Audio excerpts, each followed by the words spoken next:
So I work with Board Mona, and I just want to call out my colleague Mark. He's here with me, and he has been working with me on this, and also with Mark through IDEA. So I'll sort of just flow through the presentation to give you an idea of why this company, Board Mona, is undertaking this. What did we actually do? So, I mean, you know, one of the things for a long time was it was so much easier to talk about natural capital accounting, and then when you actually get into doing it, it's like, oh shit, now I actually have to sit down and look at the data and how do we translate and all this sort of thing. So, you know, it involves work. Okay, so just let you know, Grania, when you're getting into it, and then how can it be used in the company, and what are the benefits? So, I guess really we're just coming out of the what does it involve phase, and just coming to the finalization of that piece of work. And so you'll see that much. I'm not quite sure how we're going to use it within the company. There's lots of ideas and there's lots of suggestions from the IDEA group, and the examples that were presented from the forest company here. So what is Board Mona? I think most people in the room are aware of Board Mona. Bruce, you're over from Scotland, so it's the Irish Turf Board. It was established back in the 1930s, and it's a company that is going through, as we speak, massive transformation. You know, the timeline has been set for the end of peat. The timeline has been set by the company, but the timeline, a different timeline could be set by the planning authorities and by the EPA on the IPC licensing, so it could actually end sooner than the company expects. So the goalposts are changing rapidly, and I guess the one thing that's fair to say is that Board Mona in 2028 will be a very different company than it is today. This piece of peat production, which we see, that's not connected. We see up here, these little tractors. By the time we get to 2028, this whole landscape is going to be transformed. Okay, so why is that? Peat production is going to stop. And so what myself and Mark have worked on I've been working on it for a bit longer, for about 20 years, is what happens when you stop peat production. What happens when you block the drains? You know, how do you rehabilitate these landscapes, and what do you get back for your buck? Okay, so to Mark's point, he was talking about you have a system, you invest in the system, so you've got to invest money, and that changes the condition. So you have a condition starting point, you put money into rehab, and then it comes out at a different condition. So for us to actually communicate those changes, this seemed like a good way of doing it, you know. So you have your accounts and the ecosystem changes. So anyway, big changes. It's going to be really exciting across the middle Ireland, and it's going to be a little bit of that possibly, definitely with the private peat producers. A few of those wind farms, and yeah, that's the message. Big changes, and how do we articulate those changes? And I guess the thing to remember is that Board Mona is a semi-state. It's owned 95% by the state. So obviously the state has a big interest in what's going to happen with the land. So we need to be able to speak with the department, all the different departments that are going to be interested, and use a language around that. And so anyway, more on that again. So why did we do this again? We've been watching natural capital for a number of years, basically. We were talking about this the other day, that back in 2008, I met a guy called James Aronson, and James had just written a book on natural capital. And I thought, this is amazing. You know, he's from the Society of Ecological Restoration. He's one of the directors, and he's actually talking to business communities, because prior to this, ecologists and business people, you know, there was sort of a divide. You know, there was a sort of a lack of communication. And I could see that being an ecologist in the company as well. And then Paddy Woodworth and Declan Little and Jane got involved, and we all started, creating this movement. Hannah joined us in 2014. So we'd always been thinking about it, and again, talking about it, and I've been introducing the concept to the boardroom and to the various CEOs that have gone through the company. Said, look, this is a good thing, we should look into it, but we're not quite sure what system to use. So then, so it's written into our biodiversity action plan, and it brings nature into the conversation. So how do you articulate nature in a boardroom with the chief financial officer? So for a long time, I was your woman who likes the bees and the butterflies and all this sort of thing. But then suddenly it was like, guys, nature has benefits. There's ecosystem services and goods, and you can actually monetize these things. So when you mention that word to financial people, it's like, oh my God, could we get paid for all this stuff? So I was sort of flagging that one for a long time. Come on over here, you get carbon costs money. So they kind of got interested.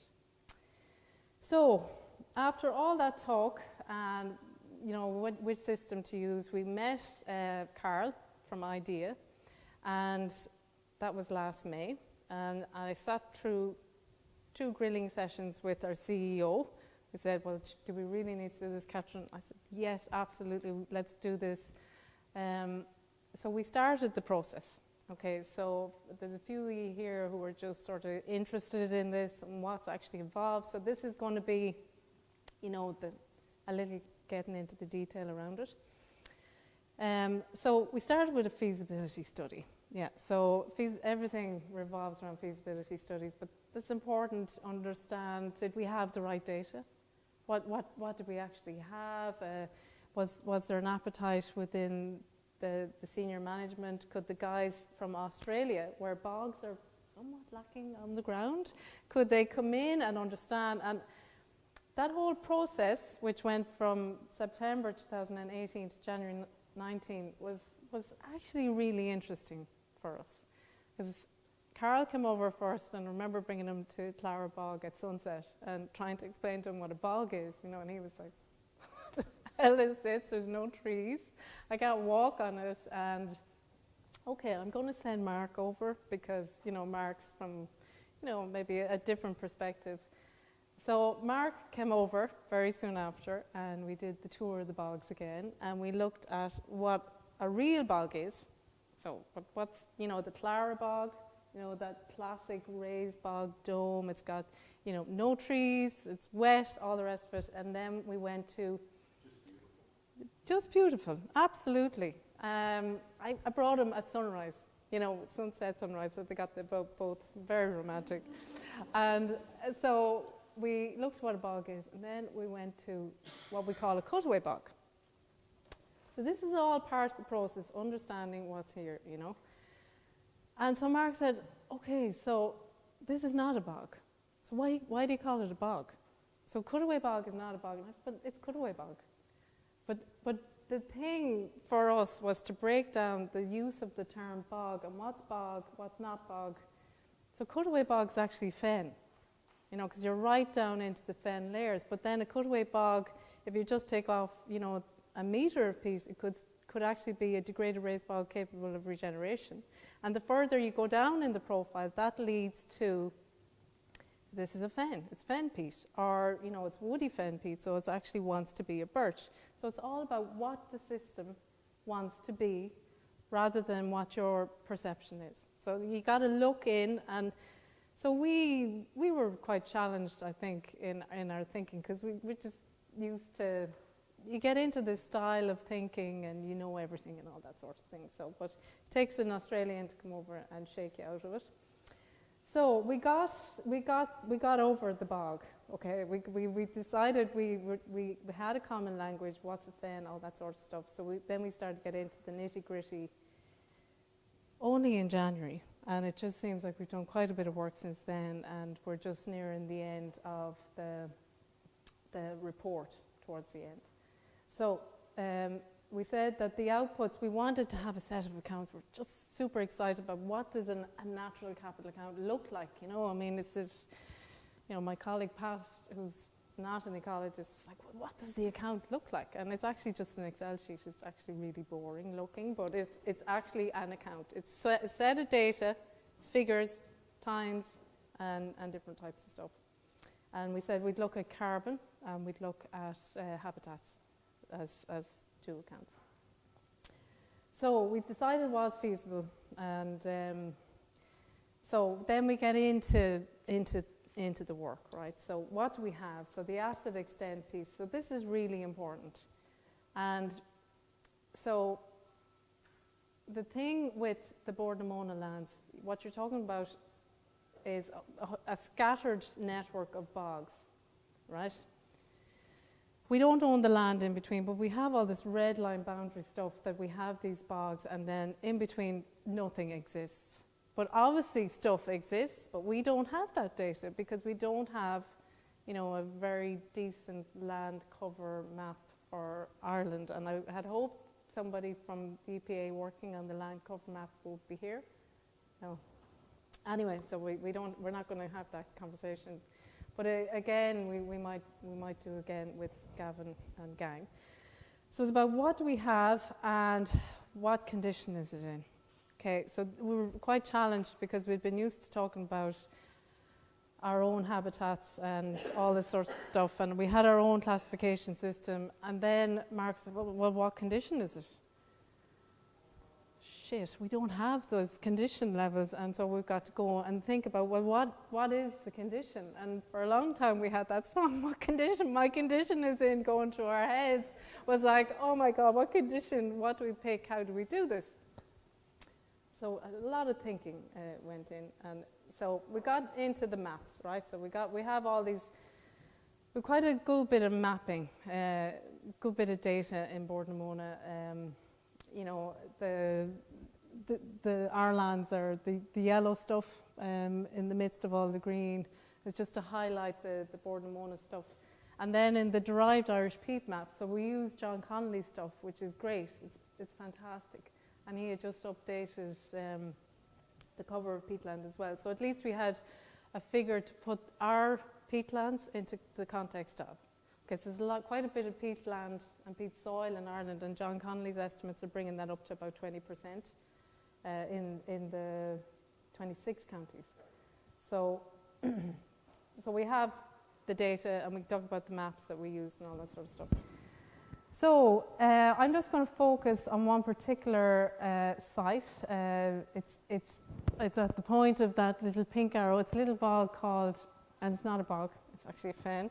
It's a cutaway bog called Bali Con bog, and I'm just going to bring you through the data that we had, and then how we had to translate that data into something that could be a standardized way of talking about the habitats, and I'll bring you through that. So since 2009,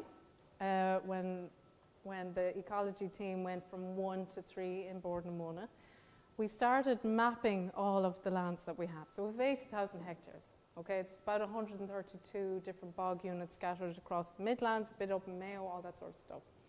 So what we had developed, we had different types. So we had this map on the top left corner was just the map we used to communicate with the general managers of Bordemona. So what's happening in this bog? So that land use, that's what we call a land use map. And it just said basically that's cut away and it's rehabilitated, okay? We have our aerial photographs, and then for us sort of nerdy ecological types, we developed a classification system that we could drill down into the detail of what's happening there, go out, map it, and because it didn't fall into the nice, anyone who's worked with habitats, PB4 tells you nothing, right? PB4 is cut over bog. Okay, so what is cut over bog? If you walk through a cut over bog, you'll find sphagnum pools, you'll find dry heath patches, you'll find wet grassland, and you'll find all sorts of different things. So to be fair to the lands that Bordemona has, there's a lot more going on than just cut over bog. So we developed these maps to say what was happening within the sites. And why do we do that? Was it just that we like, ecologists make them work for ourselves? For each of these sites, we have to develop rehabilitation plans. So in order for us to know what's going on in the site and then to say to the EPA what we're going to have to do to make sure the site is left in a stable condition. And then we had these future habitat maps, which were sort of largely grouped into these fossil codes of WN7 would be the green, WN6 a mosaic, and then the blue would be a wetland sort of type thing. Mark, jump in here any moment. Potential, yeah.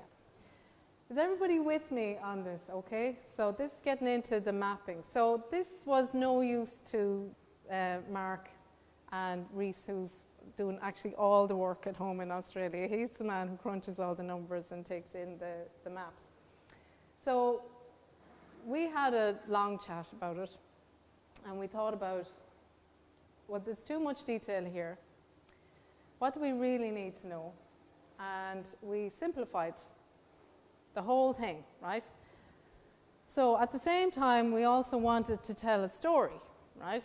So we wanted to tell the story that truly recognized the fact that these were once bogs. Back in 1900, there were once bogs, raised bogs, lovely domes.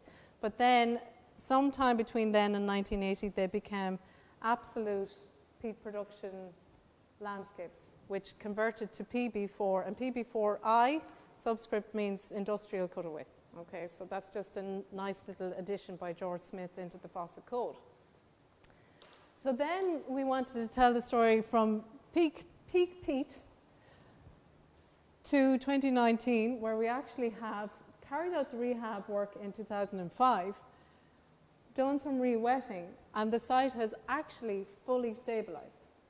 So gold mark for the EPA. Okay, so rehab is done, site stabilized, no bare peat, no runoff, all that sort of stuff, no silt going into the drains, blah, blah, blah. And the fossil code's been PF1, PF2, so it's a mosaic of poor fen, rich fen, and then birch woodland, and then ultimately it's sort of a pioneer system, right? So it's still making up its mind. It's a bit of a teenager, right? It's sort of a mosaic habitat, but it's not one thing or another. But in the future, we know it will be a fen woodland mosaic. Okay, so we fossilized the stuff. We simplified the whole thing. So this here is much simpler than that, and in the beginning it was all just a big raised bog. So cutaway bogs are really complex, and I suppose that's the difficulty, was trying to actually, instead of having too much detail, we needed to sort of bring everything together. Can I just ask a quick question on that? Yeah. Do you manage the whole raised bog bubble within that unit, or is there any other land ownership? Just because in Scotland, we sometimes got a bit of a complicated land ownership system where one land manager might own 3/4 of the bog and want to restore it, but then there's a third somewhere else that's under grazing, or they still want to drain the land basically. Well, we own most of what's in the red line. Now, if I showed the land ownership map, everybody would get really just turned off, because it's like all sorts of rainbow colours here, and then different files would be open and closed, and some would have died off, and all sorts of things. But I suppose the other thing is we have no influence on what's outside of the red line. Yeah. So that's something we've always got to take into consideration, that we can't block certain drains, because the farm, a lot of land was facilitated in its creation by Bord na Móna coming in and drawing down the water table along with the OPW, bringing the local water table down and creating this nice green land. So it is a consideration. So again, we needed, really for this to work, and for it to be a decision-making tool, we need to have all the stuff in between. We need to have the map of what's happening in between our sites, and the data needs to talk to each other. So the raised bog needs to talk to the raised bog outside the red line boundary. Do you know what I mean? Or the fen, or the supporting. If you had car, for example, wouldn't that be fantastic? So this is how we actually simplified the data into the fossil codes. And that's our asset register. So that's we know the assets and we know the asset through time and how it has changed, so we can tell that story. Okay? So then we got into condition. Okay? So condition, like, I just didn't know where to start, to be honest with you. And the guys were like, do you have a condition?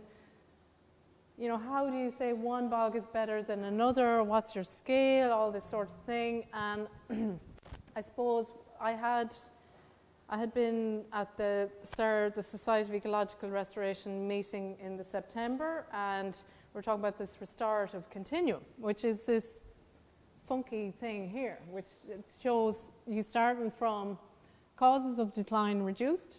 So you take an ecosystem, they're missing a box here, which means the cause of decline active, right? You move into, you'd make a decision and say, well, we're not going to cut turf anymore, so that activity is reduced. Ecosystem function improved. What happened? Rehabilitation. Okay, so you block drains, so that will bring you into the next phase. In this period, intervening period, stuff started to improve because the natural process got in, or you might have done a bit more targeted management, and then that over time it would actually start to revert to a recognized ecosystem. Okay, so we're talking about pioneer fen, pioneer woodland, which is very, when you go out there for the fen, there won't be a continuous moss there. You know, you might have patches of brown mosses, but you won't have that full extent of brown mosses that makes it a real fen. So we thought this would be a good thing to use, okay, in terms of condition. And then pictures paint 1,000 words, so you can see how, you know, it can move from this active, then you stop activity. This is a dozer blocking drains, and then you get in, the vegetation starts to establish, and then it becomes more established over time. So this conceptually worked for us. And then I suppose the thing to remember is that we do have bog areas that, you know, actually were only drained, and that we could bring them back to raised bogs as well. Okay, so that they're not all in that fen woodland category. So we have a relative scale. We developed this condition scale, and you know, this could be something that people might think this could work. And the thing that I'm very aware of, we don't want to spend more time on this if in Ireland we feel we should be using a different condition scale, because we need to have an open conversation if, you know, the EPA is going to start using this framework, and what's the condition, and in the MPWS you have a condition, you have favourable, unfavourable, bad status, but that's only for the Natura habitats, and it's in terms of what the relative, how it's shaping up to its conservation objectives. So there's more work to be done here, so we've just used this as, for this purpose, it fits the Board and Mona stuff. We did a bit of doodling around all the habitats we have and how do we talk about things, and it was exciting in the dark winter months, so that's all I can say. So here we are in condition, right? So we're back in condition at the same 4 time series maps here that I had for the habitats. 1900, condition 4. Why not condition 5? Okay, why wasn't it an absolute fantastic pristine bog? Any suggestions? There was drains. There were boundary drains, like, you know, there were drains across the middle of bogs that were dug back in the 1830s, 1840s. So very few pristine bogs. So we said we're just going to go to 4 because, you know, we need to go back to prehistoric times really to get a decent bog. So then that was fine. So condition 0 then equates to full peat production, and then condition 2 to 3 for that rehabilitation phase. And then from 2030 plus, we'd like to see, you know, that the habitats will become better, more recognizably fen, you know, a nicer moss layer. You know, the woodlands will be developing more. You might start even getting oak coming in and stuff like this. So yeah, we felt comfortable with this condition scale. And again, it's all about telling the story. You know, so think about Bordnamona, destroyers of the landscape, destroyers of all the bogs, all the things that Bordnamona has ever been called. And this is, you know, obviously looking at it at a particular point in time, but when Bordnamona started, it was about employment and it was seen as a really, really good thing.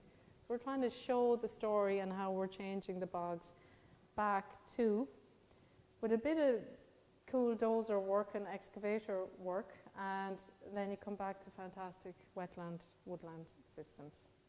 So we're moving on, we're moving into the future, and we're trying to tell a positive story. So all this condition stuff is a work in progress, and we're really interested in feedback from people around, like, I think that's no good, why, you know, there's other ways of doing it.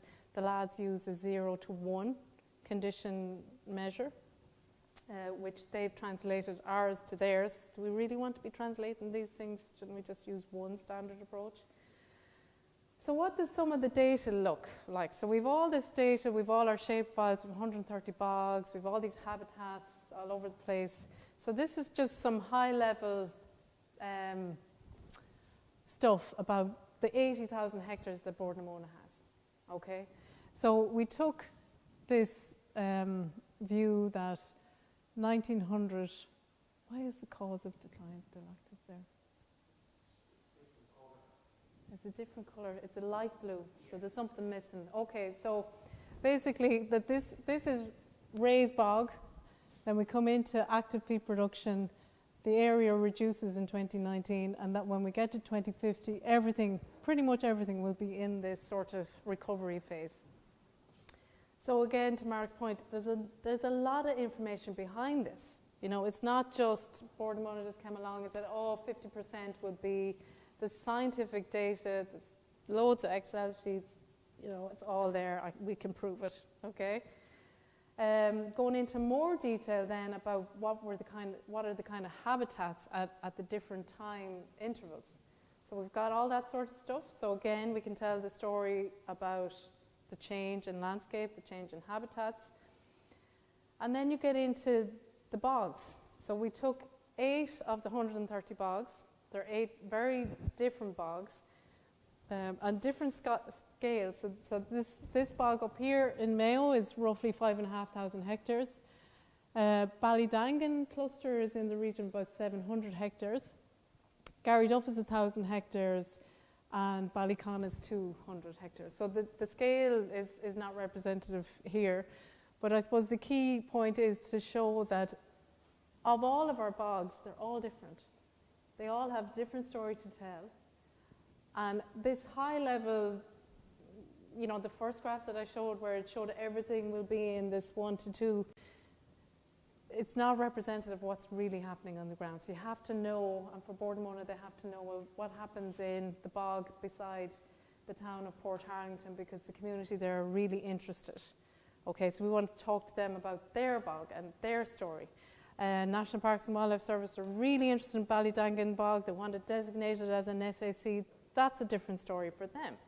Littleton Bog, Mark is in the process of rehabilitating it as we speak, but the community down there want to develop a network of railways, then transport, some sort of tourist hub. So we have each of these bogs to tell the story and have that conversation with the different stakeholders. Okay, so that's the key thing. Who do you want to talk to with this stuff? Is it the locals? Is it the departments? And we haven't quite decided where that's going to go. For Bali Con, so this is a particular graph for Bali Con, which is what I showed you, and it just shows the shift from raised bog all the way over to that sort of recovery phase. So I can just tell everybody's completely bored, but it's absolutely fascinating when you're actually working on it, and really this whole condition thing and the things you can do with the data, you know, telling the story. So it's all about telling a story. So yesterday, Mark came all the way from Australia. He was in Brussels anyway, and we sat down with the CEO.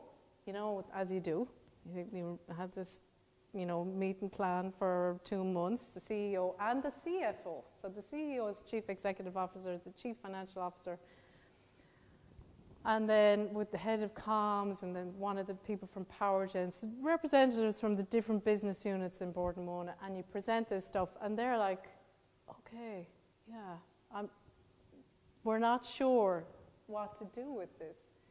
We're not sure. And so the problem is, since I've been working on natural capital, we've had 4 different CEOs. And I've had to bring that message to them and try and convince them that this is good. And we've just switched over our Chief Financial Officer. The last Chief Financial Officer literally just got it. He just got it, and now he's retired. The company secretary just got it, and he was the champion of natural capital, Jerry Ryan. Some of you might have met him, and he retired. So it's this frustration of, how do we keep, so we have to keep the energy going, I guess, and make it simple, communicate it as best we can, and say, why is it relevant, why is it important? So we got the sense that the Chief Financial Officer had a huge learning curve yesterday afternoon and was very interested in the carbon story. So why would he be interested in the carbon story? Carbon is worth money, okay? So we're developing a carbon account as part of this habitats accounts as well. And, Gron, you were talking about data. Like, we don't have the data. We developed our lovely habitats Excel sheet, and we know all the habitats, and we're really good at all that. And then when you actually go to assign an emission factor to each habitat over the different time continuums, it's not there. So there's massive gaps in the data. So instead of guessing, we've decided to just leave them totally blank, because that means that the CFO and the CEO can look and say, well, we actually want that data. So we've got to invest in more greenhouse gas studies and all that sort of thing. The water piece, like the benefit of the rehabilitation of these bogs for water, and Paddy, I'm looking at you in particular, the natural water retention measures. Like, this is going to have a transformative role in the Midlands, and some of these subcatchments, and how it can slow down the water, and how do you measure that? How do you put an account around that and the benefit there?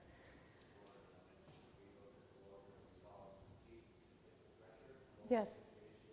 Yeah.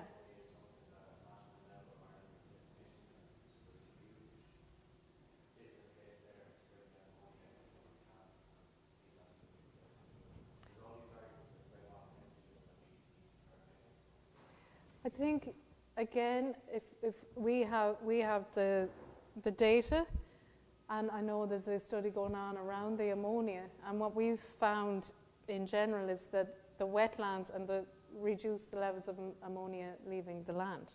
Okay, so that's just from a pilot study that we did. So it's about having a standardized approach to all this stuff about land use decision making and all that sort of stuff. So I'm going to come to a close, because what do we learn? We're learning. I feel like I know nothing about this. We've just sort of scratched the surface in terms of the condition, where we didn't get to having a carbon account, but we know a bit more, and it's a bit messy, and it probably needs a bit more work. But at least we started. We got into it, and this is the thing. You can sit on the sideline and talk about it, and say, isn't that great? And then when you actually get into it, but with working with these guys, and they're working right across the world and having the same standard approach. So I think that's a good place to start from. So I'll just stop talking, and happy to have sort of one-to-one conversations and have email conversations about this after, if you're so tired you don't want to ask any questions. So thank you.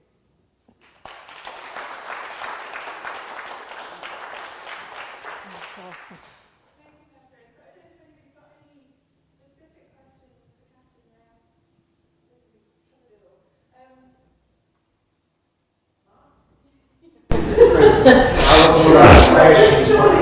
all. No, you can't have pay rise.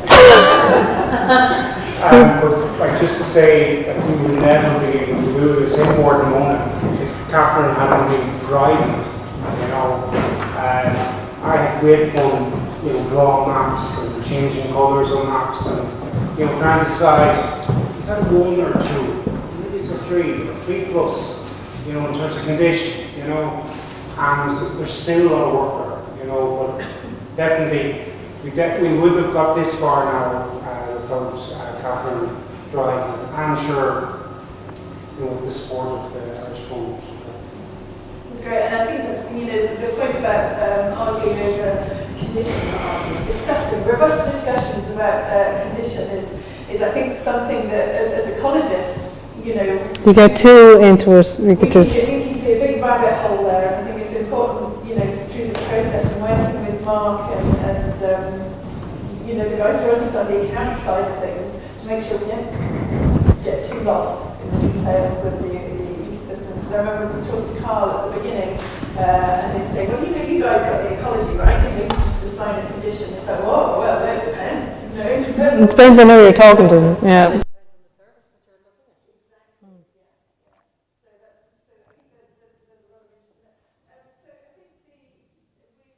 We're lining up some sandwiches downstairs, and I was just come to see if they're actually here. But I thought it might be useful before we go downstairs, if everyone who's here, you know, we kind of have, everybody's interested in doing this in Ireland in the room, it'd be useful if we know each other.